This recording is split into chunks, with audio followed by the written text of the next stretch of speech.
খেয়াল করে দেখেন। এই দাঁড়াও, তোমরা দুজন কই যাইতেছ? এই তো হুজুর, আমরা একটু সামনে যাইতেছি।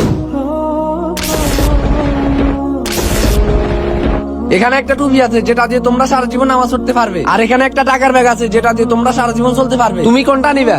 হুজুর, আমি এই টাকার ব্যাগটাই নেব। হুজুর, আমার টাকার ব্যাগ লাগবে না, আমার টুপি হলেই চলবে। হে আল্লাহর বান্দা, তুমি এই টাকার ব্যাগ কেন নিছো? এই টাকা দিয়ে আমি সারা জীবন বসে বসে খেতে পারবো। হে আল্লাহর বান্দা, তুমি এই টুপি কেন নিছো? এই টুপি দিয়ে আমি 5 ওয়াক্ত নামাজ পড়তে পারবো। আরে আজান তো দিয়ে দিছে। নোহান, তুই নামাজ পড়তে যাবি না? না ভাইয়া, আমি নামাজ পড়বো না, তুমি পড়ো, আমি বাড়িতে চলে যাচ্ছি। আজান যেহেতু দিয়ে দিছে, তুমি নামাজটা এখানেই সেরে ফেলো। এই নাও, এটা দিয়ে নামাজটা এখানেই সেরে ফেলো।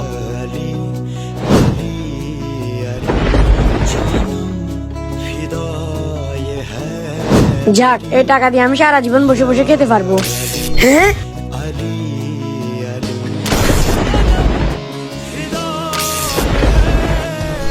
আরে হুজুর কোথায় গেল? আর এই টাকার ব্যাগ এখানে কেন? হুজুর মনে হয় খুশি হয়ে এই টাকাগুলো আমাকে দান করছে। যারা যারা নামাজ পড়তে ভালোবাসেন কমেন্টে লিখুন আই লাভ নামাজ।